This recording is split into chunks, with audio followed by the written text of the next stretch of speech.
एक शक्तिपीठ म्हणून तिथे स्थापना केली आणि त्याला महत्त्व वाढलं त्या काशी नगरीला. फार पूर्वीपासून ते 12 ज्योतिर्लिंगातलं एक स्थान आहे ते महत्त्वाचं.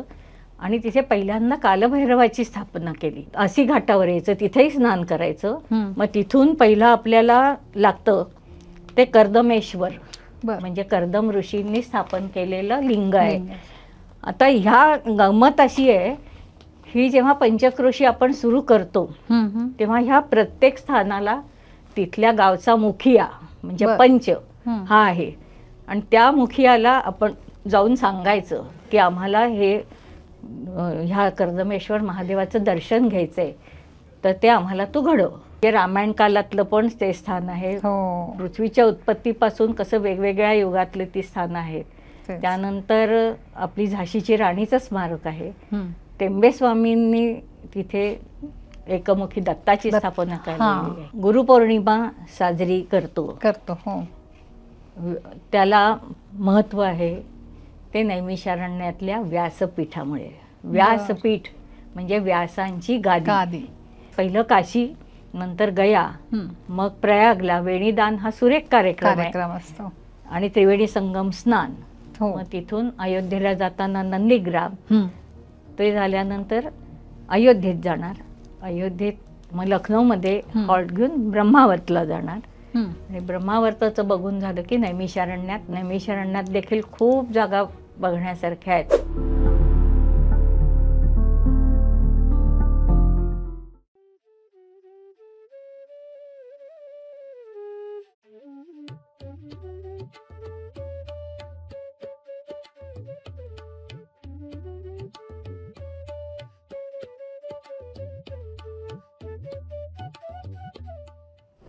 नमस्कार. बिंग वुमनच्या आजच्या भागात सर्वांचं स्वागत आहे. आज आपण पुन्हा एकदा भेटणार आहे छायाप्रकाश शास्त्री लिमये यांना. नमस्कार. नमस्कार. मागच्या वेळी आपण त्यांच्याकडून खूप वेगवेगळ्या स्थळांची माहिती घेतली होती आणि आता त्या सर्व ठिकाणी त्यांच्या सहली जाणार आहेत. तर त्या संदर्भातच त्या आपल्याशी बोलणार आहेत. आणि ह्यांच्या ट्रिप्स म्हणजे कशा एकदम वेल प्लॅन्ड असतात आणि विविध धार्मिक स्थळांना भेटी देताना तेथे भागवताचं प्रवचन पण तुम्हाला ऐकायला मिळतं. तर अशा अविस्मरणीय अनुभव असलेल्या सहली या ऑक्टोबरमध्ये निघणार आहेत. नैमिषारण्य भागवत कथा रहस्य, अयोध्या व त्रिस्थळी यात्रा आहेच आहे आणि अजून पण काय काय दाखवणार आहे त्याच्यामध्ये, त्याच्याबद्दलच आपण त्यांच्याकडनं ह्या सर्व ट्रिप्सची माहिती जाणून घेऊयात. तर स्वागत आहे तुमचं छायाताई. आता आपली ही ट्रिप जाणार आहे ऑक्टोबरमध्ये. तर काशी यात्रा त्याच्यातलं एक महत्त्वाचं स्थान आहे. तर मला काशीचं एक महत्त्व सांगा. म्हणजे काशी यात्रेला लोक जातात. किती वर्षापासून, हजारो वर्षापासून आपण ऐकतोय की काशी यात्रेला जाऊन आलो आणि काशीला जाऊन आलेल्या माणसाला नमस्कार सुद्धा करतात. म्हणजे इतकं काशीचं महत्त्व आहे आपल्या इथे. तर त्याबद्दल सांगा.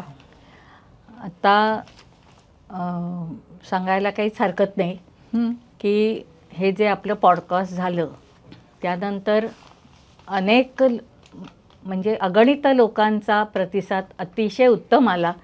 आणि त्याच्यात नैमिषारण्यात भागवत, मी त्यावेळेस जे सांगितलं होतं की आम्ही पहिली यात्रा ही 2006 साली नैमिषारण्यात भागवतासाठी सुरू केली. आणि त्याच्याबरोबरच जवळपास असणारे काशी, गया, प्रयाग ह्या ठिकाणांना आणि अयोध्या या ठिकाणांनाही आम्ही स्थलदर्शन घडवलं, तिथले धार्मिक कार्यक्रम केले. तर त्याची सगळी माहिती थोडीफार त्यांना कळली आणि त्यांनी आग्रह धरला की आता तुम्ही नैमिषारण्यात भागवत कधी करणार आहात ते आम्हाला सांगा, आम्ही यायला तयार आहोत. त्या सगळ्या त्यांच्या मिळालेल्या प्रोत्साहनामुळे, अभिप्रायांमुळे आम्ही आत्ता दसऱ्याच्या दिवशी सीमोल्लंघन करतात त्या दिवशी आम्ही पुण्यातून रेल्वेने येणारे लोक निघणार आहोत 2 ऑक्टोबरला. बरोबर. आणि विमानाने जे येतील ते 3 ऑक्टोबरला. असं काशी, गया, प्रयाग ही 3 स्थळं करून पुन्हा नंदीग्राम म्हणून एक स्थान आहे. इथे भरत आणि हनुमान आणि भरत आणि रामाची वनवास पूर्ण केल्यानंतर भरताने सांगितलेलं होतं की वनवास पूर्ण झाल्यानंतर 14 वर्षांनी तू प्रथम इथे मला भेटला पाहिजेस. आणि ज्या दिवशी तो संपणार आहे त्या दिवशी तू आला नाहीस तर मी प्राणत्याग करीन. त्यामुळे हे ठिकाणालाही खूप महत्त्व आहे. नंदीग्राम हे भरताचं आजोळचं गाव आहे आणि अयोध्या आणि नंदीग्राम ह्या सीमेवरती हे ठिकाण आहे. तिथेच भरतानी रामाच्या पादुका ठेवून 14 वर्ष तिथून अयोध्या नगरीचं संरक्षण केलेलं होतं. बरोबर. मग ते झाल्यावर आम्ही अयोध्येत जाणार. आता तर राम दरबारही झालेला आहे. हो. तो झाल्यानंतर आम्ही नैमिषारण्यामध्ये भागवत सप्ताह करणार आहोत. बरं. काशीला अशासाठी जातात की अनेक युगापासून काशी नगरीचं महत्त्व आहे. जेव्हा सती दाक्षायणी तिचे विष्णूने हळुवारपणाने आपल्या चक्राने शरीराचे वेगवेगळे भाग तिचे केले, हे काशी शंकरांचं ते रुदन होतं ते त्यांना बघवलं नाही. म्हणून त्यांनी सती दाक्षायणीने जेव्हा देहत्याग आपल्या योगमार्गाने केला आणि ते बघून शंकरांनाही विलाप झाला. ते खांद्यावर टाकून निघाले सगळीकडे. मग हे विष्णू म्हणले हे दृश्य जगाला अजिबात चांगलं दिसणार नाहीये. म्हणून त्यांनी हळुवारपणे चक्राने वेगवेगळे शरीराचे भाग आणि वेगवेगळे असे 52 शक्तिपीठ तयार झाली. कोणी 54 म्हणतात, कोणी 52 म्हणतात.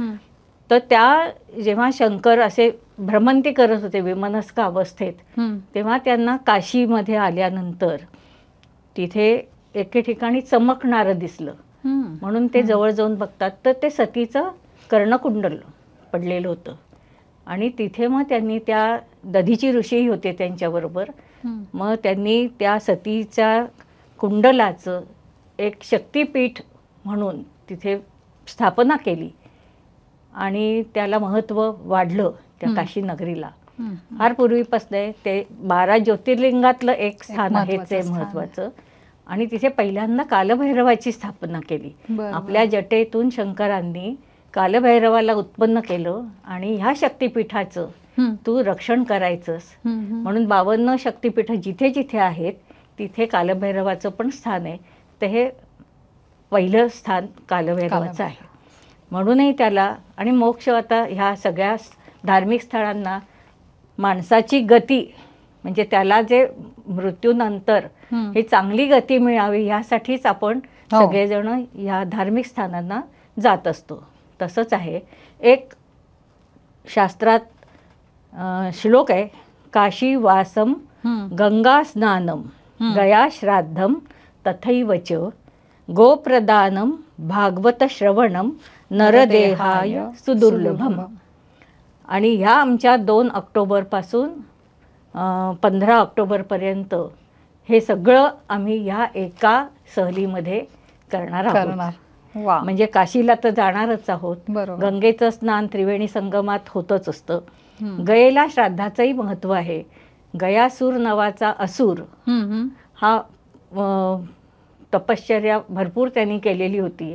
आणि त्यांनी विष्णूंना सांगितलं, आता त्याला वाटलं की आपण देवांच्या पेक्षा खूप श्रेष्ठ झालोय. त्यांनी विष्णूला सांगितलं की आता विष्णू तुम्ही मला आता वर मागा. इतके दिवस तुम्ही आम्हाला वर देत होतात, आता तुम्ही मला वर मागा. मग विष्णूंनी विचार केला, बघा मी काय मागीन ते देशील ना मला? हो देईन ना म्हणले. मग त्यांनी असा वर मागितला की तुझा मृत्यू हा माझ्याकडून व्हावा. अरे मग आता त्यांनी वर माग सांगितले तर आता तो अडकला, त्याला तो वर द्यायलाच लागला. पण तो म्हणला की पण मी मृत्यूला तयार आहे, पण माझ्या ह्या ठिकाणी मला इथे तू मृत्यू देतोयस तर ह्या ठिकाणी मनुष्याचे पितर जे असतील, गेलेले जे असतील माणसं, त्यांना पितर म्हणतो आपण, तर त्यांचं इथे श्राद्ध केलं तर त्यांना गती मिळावी असा तू मला हे हां ठीक आहे म्हणला. आणि मग तिथे गयासूर पालथा पडला होता आणि त्याच्या पाठीवरती विष्णूंनी आपलं पाऊल ठेवलं आणि त्याचा मृत्यू झाला. आणि त्यामुळे गयेला श्राद्ध करण्याचं महत्त्व आहे. जे आपण घरामध्ये आपल्या गेलेल्या लोकांचं पितरांचं जेव्हा श्राद्ध श्राद्ध पक्ष करतो. करतो हो. तेव्हा गुरुजी एक श्लोक म्हणतात, श्राद्ध झालं होत आलं की गयेयम गयेयम गयेयम असं त्रिवार म्हणतात. म्हणजे हे इथे मी श्राद्ध केलेलं आहे ते गयेपर्यंत पोचावं इतकं त्याला महत्व आहे. बरं. मग जेव्हा आपण गयेला जातो तेव्हा आपल्या सगळ्या पिढ्यांचं तिथे श्राद्ध केलं जातं. मार्गदर्शन आम्ही पण करतो, तिथले गुरुजी पण खूप छान करून घेतात, म्हणून ते गयेला महत्व आहे. म्हणजे ही अशी त्रिस्थळी यात्रा आहे हो. तुमची आणि अयोध्येसकट. अयोध्येचं तर काय आता हो, लोक सर्वांना सगळ्यांना आपण माहिती आहे. कधी एकदा अयोध्येला अयोध्येला जातोय. जातो. आता पहिलं अगदी. झालंय दर्शन, हो. आता राम दरबार झालाय, आता तो पण बघायला जावं हो. अशी सगळ्यांची उत्सुकता आहे. मग आपण काशी पंचक्रोशी परिक्रमा म्हणजे काय, म्हणजे तुम्ही ते पण आहे हो त्याच्यामध्ये? आहे. गुरुचरित्रातल्या 37, 41 आणि 42 या अध्यायांमध्ये काशी नगरीमधील देवता, नंतर तिथली तीर्थ, म्हणजे काशी नगरी बघायला अनेक देवदेवता तिथे उपस्थित झाल्या. देवोदास नावाचा जो राजा होता ओके. त्यांनी काशी नगरीचं महत्त्व खूप वाढवलेलं होतं. आणि माझ्यापेक्षा कोणी श्रेष्ठ असता कामा नये म्हणून इथे कुणालाही प्रवेश नाहीये. आणि काशी नगरीमध्ये घरोघरी अध्ययन शिकवलं जातं, वेदाभ्यास शिकवला जायचा. आणि प्रत्येक घरामध्ये काशीचं विद्यापीठ तयार झालेलं होतं. आणि ही अशी काशी बघण्याची उत्सुकता देवदेवतांना होती, सर्व जगातील तीर्थांनाही उत्सुकता होती. आणि ती तीर्थ सगळी ह्या काशीमध्ये जमा झालेली होती. मग ह्या तीर्थांना आणि देवतांना प्रदक्षिणा केली आपण तर त्या अर्थातच आपला आध्यात्मिक काही प्रगती होईल आणि काही आपल्याला लाभ होतील आध्यात्मिक. या उद्देशाने काशी नगरीची परिक्रमा करायचं महत्व आहे. पण ह्या 37, 41 आणि 42 अध्यायात जे काही सांगितलेले आहे तितक्या तीर्थांमध्ये स्नान करणं, तिथल्या देवतांमध्ये प्रत्येक ठिकाणी नमस्कार करणं ह्याला महिने लागतील. बरोबर. पण आत्ताच्या ह्या धावपळीच्या कालखंडामध्ये, युगामध्ये आपल्याला ते काही शक्य नाहीये. बरोबर. तर आम्ही विचार केला की काय आहे, तर मग असा अभ्यास करताना लक्षात आलं की बाळशास्त्री दातार म्हणून एक पंडित, त्यांनी हे थोडक्यात आपण कसं करू शकू, तर त्याच्यातले महत्त्वाची 5 स्थानं आहेत. आणि त्या 5 स्थानांना गेलं तरी काशीची नगरीची प्रदक्षिणा केलेली पुण्य मिळतं. तर त्याच्यात देखील असं आहे की पहिलं मनकर्णिका घाटाच्या जवळ गणपती आहे, त्याला सांगायचं की आम्ही असं प्रदक्षिणा करायला चाललोय, त्याची परवानगी घ्यायची. पुन्हा मनकर्णिकेच्या इथे स्नान करायचं, मग तिथून असी घाटावर यायचं. असी घाट म्हणजे तिथे वारणा म्हणून वाराणसी नाव पडलंय. वारणा पण नदी आहे, गंगा आहे, धूतपापा आणि किरणा अशा 5 नद्यांचं तिथे गंगेमध्ये आहे. तर असी घाटावर यायचं, तिथेही स्नान करायचं. मग तिथून पहिलं आपल्याला लागतं ते कर्दमेश्वर, म्हणजे कर्दम ऋषींनी स्थापन केलेलं लिंग आहे. आता ह्या गंमत अशी आहे, ही जेव्हा पंचक्रोशी आपण सुरू करतो तेव्हा ह्या प्रत्येक स्थानाला तिथल्या गावचा मुखिया म्हणजे पंच हा आहे. आणि त्या मुखियाला आपण जाऊन सांगायचं की आम्हाला ह्या कर्दमेश्वर महादेवाचं दर्शन घ्यायचं आहे, तर ते आम्हाला तू घडव. मग तो तिथला पंच बरोबर येतो, काही मंत्र म्हणतो. मग आम्ही गंगेचं पाणी घेतलेलं असतं बरोबर, ते त्याला आम्ही अर्पण करतो. आणि मग ते सगळं दर्शन झाल्यावर पुढच्या पडावाला, म्हणजे हे 5 पडाव आहेत, तर पुढच्या पडावाला जायला तो तिथला पंच परवानगी देतो. त्यांनी परवानगी दिल्याशिवाय आपण पुढे जायचं नाही. आणि असं प्रत्येक ठिकाणी करून मग नंतर शेवटी पुन्हा मनकर्णिका घाटाला यायचं की ही पंचक्रोशी परिक्रमा पूर्ण होते. त्याच्यात कर्दमेश्वर, भीमचंडी, रामेश्वर, शिवपूर आणि कपिलधारा. कर्दम ऋषींचा मुलगा कपिल महामुनी, मला ते एक गंमत वाटली. पहिलं मनु आणि शतरूपा, ते नंतर सांगेनच मी ब्रह्मावरचं महत्व. तर मनु आणि शतरूपांच्या मुलीतली पहिली मुलगी देवहूती, तिचा मुलगा हा कपिल महामुनी, म्हणजे कर्दम ऋषी हे त्याचे वडील. आणि ते कर्दमेश्वरापासून सुरुवात होते, कपिलधारापर्यंत ते पर्यंत संपते. संपतं. पुन्हा मग त्या मनकर्णिकेला येऊन सांगायचं की आमची पूर्ण झाली असं. अच्छा, त्याचं महत्व आहे. हो, म्हणजे ही दर्शनाची, पंचक्रोशीतली ही दर्शनाची वेगवेगळी स्थळं स्थानं तुम्ही आहेत. दाखवतात हो, त्याच्यामध्ये. आता तुम्ही बोलता बोलता जे म्हणलात की हां. ब्रह्मावर्त पण आहे, हो. त्याचं ते मी कपिल महामुनी हां, हां. आणि कर्दमेश्वर, हां हां तर मनु आणि शतरूपा. हां, तर यांचा ब्रह्मावर्ताचं जन्म- महत्व हां, तुम्ही आता हां. सांगताय. हां. मनु म्हणजे ब्रह्मदेवांनी सृष्टी उत्पन्न केली हं. आपल्या महाविष्णूंच्या आज्ञेवरनं. बरोबर. मग पहिल्यांदा सगळीकडे काही नाही म्हणून तपश्चर्याच त्याने केली, नुसतं तप तप तप ऐकायला हो आलं. हो. मग ते करताना मग आता हे नुसतंच आजूबाजूला कोणीच नाही म्हणून त्यांनी आपल्या शक्तीने पहिल्यांदा अष्टवसू, सनत कुमार, सननंदन अशी सगळी लोक ही नुसती ते आपले वडील हे तपश्चर्या करतायत हं. म्हणून ते सर्व त्यांची मुलं सुद्धा तपश्चर्या करायला लागली. बरोबर. तसंच कर्दम ऋषी हे पण त्यातलेच आहेत. हं. पण मध्यंतरी ते म्हणले की ह्या असे एक एकटे तपश्चर्या करणारेच जर का झाले तर पुढे सृष्टीचा विस्तार कसा होणार, ओके. तर जोडपं पाहिजे त्याला. हो. म्हणून त्यांनी ब्रह्मावर, ते नंतर नाव पडलं, हं. तिथेही गंगा वाहते, पहिली तिथे सगळीकडे सरस्वती नदी होती. हं. तर त्यांनी तिथे आपल्या शरीरापासून मनु आणि शतरूपा हे जगातील पहिलं पहिलं जोडपं तयार जोडपं. केलेलं आहे. आणि ते स्थान म्हणून त्याला ब्रह्मावर्त असं नाव पडलं, मनु आणि शतरूपा. आणि त्यांचा मुलगी जी मनु आणि शतरूपांची हं. ती देवहूती, हां. तिचा विवाह कर्दम ऋषींशी झाला. हां. आणि मग त्यांचा आणि मग पुढे तो कपिल महामुनी हे पण 24 अवतारातील एक महत्त्वाचा अवतार आहे विष्णूंच्या. बरोबर बरोबर. आणि दुसरी गोष्ट, तिथेच नंतरच्या लगेचच्या काळातलं ध्रुव जो जन्माला आला, हो. तिथे ध्रुवाचा राजवाडा आहे ब्रह्मावर्तला. हं, हं. रामायण कालातलं वाल्मिकी ऋषींचा आश्रम आहे. जेव्हा अश्वमेध यज्ञ झाला, रावणाचा वध झाला म्हणून अश्वमेध यज्ञ वसिष्ठांनी करायला सांगितला. आणि सार्वभौमत्व, अश्वमेध यज्ञ हा संपूर्ण जगावरती सार्वभौमत्व मिळावं दाखवण्यासाठी. मग तो यज्ञाचा घोडा हं. लवकुशांनी ज्या ठिकाणी अडवला ती जागा ही ब्रह्मावर्तमध्ये आहे. बरं. म्हणजे रामायण कालातलं पण ते स्थान आहे. हो. पृथ्वीच्या उत्पत्तीपासून कसं वेगवेगळ्या युगातले ती स्थान आहेत. तेच. त्यानंतर आपली झाशीची राणीचं स्मारक आहे. हं. टेंबे स्वामींनी तिथे एकमुखी दत्ताची स्थापना केलेली आहे. असं सर्व आत्तापर्यंतच्या काळातल्या महत्त्वाच्या घटना या ठिकाणी घडल्या आहेत. ओके. म्हणून त्या ब्रह्मावर्तलाही खूप महत्त्व आहे. बरं बरं. आणि मग मग नैमिषारण्यात नैमिषारण्यात रामायणाचं महत्व आहेच आहे. आहे, ते माहित तिकडे नाहीये. पण तुम्ही फारसं घेऊन कुणाला जाता. नाहीये. हां. नैमिषारण्यात अश्वमेध यज्ञ हा नैमिषारण्यात झालेला आहे. बरं. मला एकदा असं जाणवलं, सीतेचा भूमिप्रवेश हा नैमिषारण्यात आहे. अनेक ठिकाणी दाखवतात, पण खरी घटना घडली आहे ती नैमिषारण्यात, आणि हे वाल्मिकी रामायणामध्ये हा उल्लेख आहे. बरं बरं.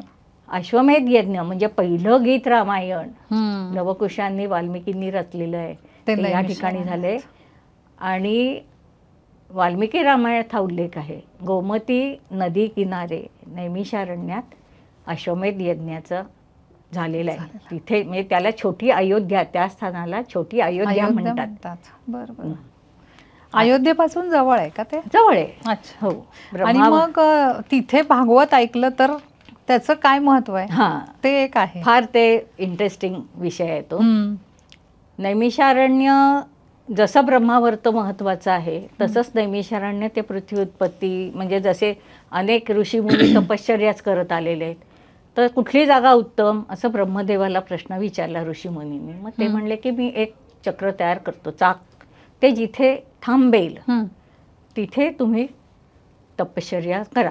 मग तसं तिथे चक्रतीर्थ म्हणून आहे, जे जिथे थांबलं तिथे पाण्याचा प्रवाह अलोट आला.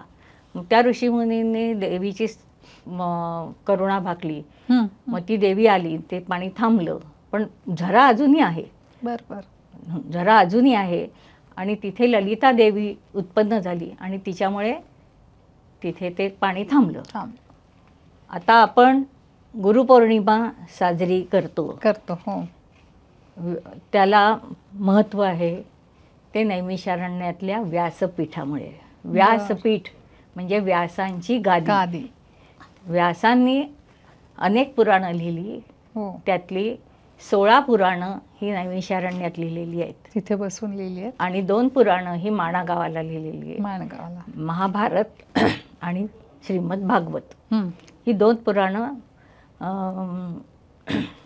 माणागाव जे आहे तिथे लिहिलेली आहेत. तर बाकी आणि वेदांचा विस्तारही तिथेच झालेला आहे. बरोबर. म्हणून ती अत्यंत पवित्र जागा आहेच आहे. आता नैमिषारण्यात भागवत का, तर व्यासांचा मुलगा शुकदेव हा त्यांनी तयार केला होता. हो. जेव्हा परीक्षित राजाला शाप मिळाला हो की तू 8 दिवसांनी तक्षक नावाचा सर्प येऊन तुझा दंश करेल, बरं, या कथेचा संदर्भ आहे ह्या गोष्टीला. तर ते शुकदेवांनी जे शुकताला भागवत केलं, शुकताला पहिलं सप्ताह पद्धतीने शुकताला भागवत झालं, आणि त्याच्यामुळे परीक्षिताला तक्षक यायच्या आधीच तो भगवंतात विलीन झालेला होता. हो. अच्छा. मग तक्षकाला समाधान मिळालं की आपण ह्याला चावलो. अच्छा. पण त्या आधीच तिथे त्या ह्याच्यामध्ये परीक्षित राजा नव्हता. पण ती गोष्ट आहे ना, ते आतमध्ये बोरातून एक आली दंतकथा आहे. दंतकथा. तर त्यांनी तो आला ना, तो तक्षक गेला तिथे, पण तोपर्यंत परीक्षित त्याच्या जीव तर तिथे नव्हताच. त्याचा आत्मा कधीच भगवंतात विलीन झालेला होता. तो आला, तो नुसतं रिकामं होतं ते शरीर. आणि त्या भागवताला व्यास, शौनक, बरेच ऋषीमुनी तिथे गेलेले होते. नैमिषारण्यातले सगळे नाही जाऊ शकले. सूत, शौनक आणि व्यास हे त्या तिथल्या शुकतालच्या भागवताला, तर त्या काळी त्यांचे योग सामर्थ्यामुळे ते जाऊ शकत असतील. आणि तो भागवत करून आल्यानंतर या इथल्या राहिलेल्या ऋषीमुनी, हजारो ऋषीमुनी होते, त्यांनी विचारलं की तुम्ही तिथे गेलात, तिथे एक दिव्य घटना घडली, ती काय घडली ते आम्हाला इथे आत्ता आम्हाला सविस्तर सांगा. आणि तिथे ते सुतांच्या करवी म्हणजे शौनकांनी सांगितलं सुतांना की तुम्ही सांगा ते सगळं वर्णन. तर ते प्रश्नोत्तराच्या स्वरूपात हजारो ऋषीमुनींनी पुन्हा तो भागवत तिथे जो घडला तो तिथे सांगितला गेला. म्हणून तिथे भागवत ऐकायचं महत्व खूप आहे. जसं नैमिषारण्य, शुकताल, वृंदावन, द्वारका, हरिद्वार आणि बद्रीनाथ. बद्रीनाथच्या जवळ माणागाव आहे. हो. ते माणागावच्या जवळ तिथे शक्य नाहीये इतक्या उंचीवरती, पण बद्रीनाथ जवळ आम्हाला भगवंतांनी आमच्याकडून भागवत सप्ताह करून घेतला. फार उत्तम अनुभव आहे. आता या सगळ्या यात्रा तुमच्या झालेल्याच असतील ना, पण काही असे अनुभव आलेत का? म्हणजे आता तुम्हाला वेगळं, आता जो तुम्ही म्हणलात की ह्या स्थानांना खूप महत्व आहे. म्हणजे उगीच जात नाहीत कोणी लोक. हो.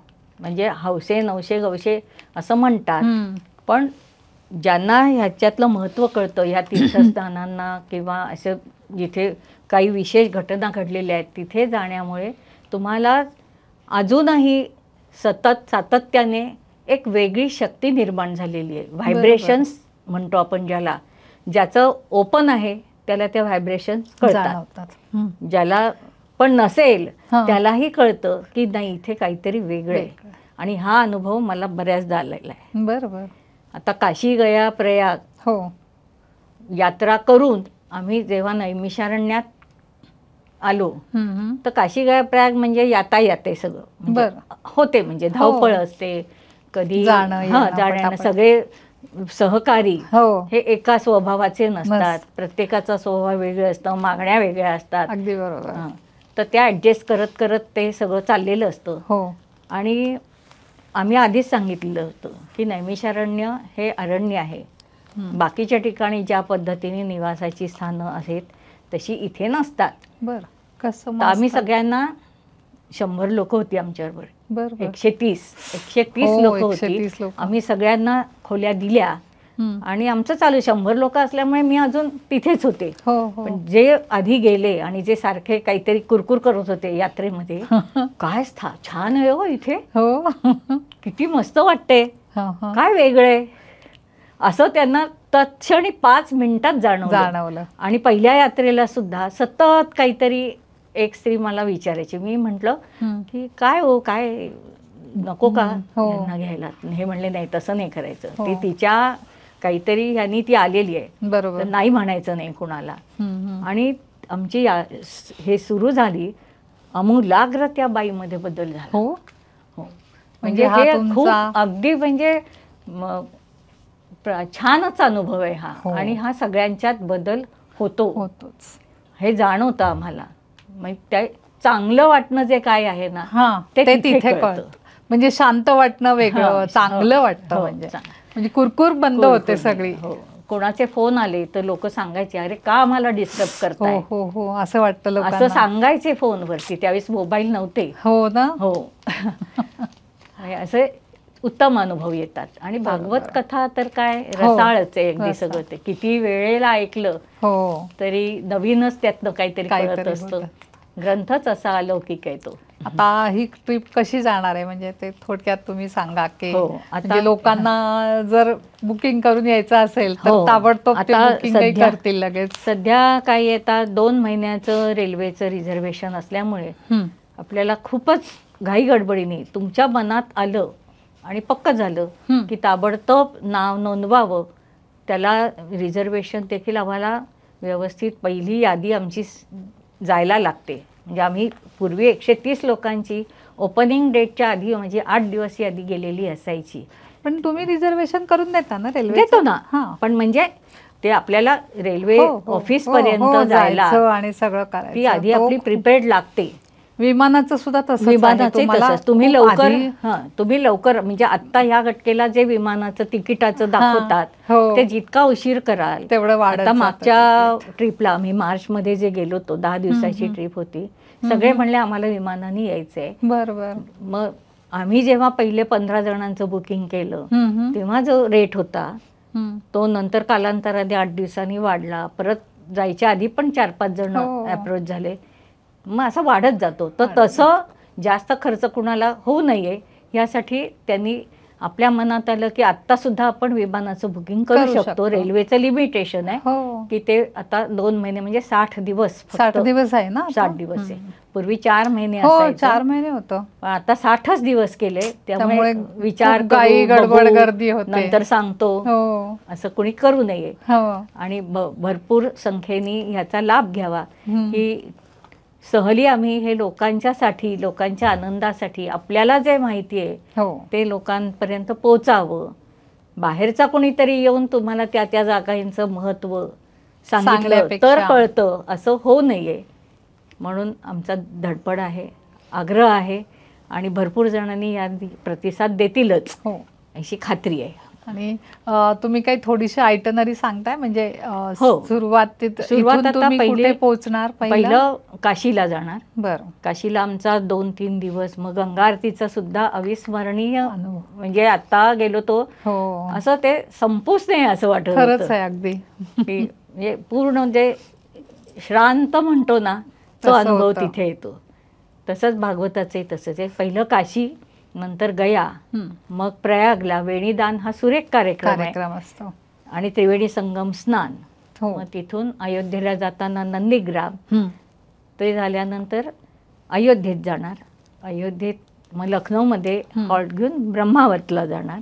आणि ब्रह्मावर्ताचं बघून झालं की नैमिषारण्यात देखील खूप जागा बघण्यासारख्या आहेत. म्हणजे साधारण 4 तास लागतात. सलग गेलो तिथे दधीची ऋषींचं स्थान आहे, ते खूप महत्त्वाचं आहे.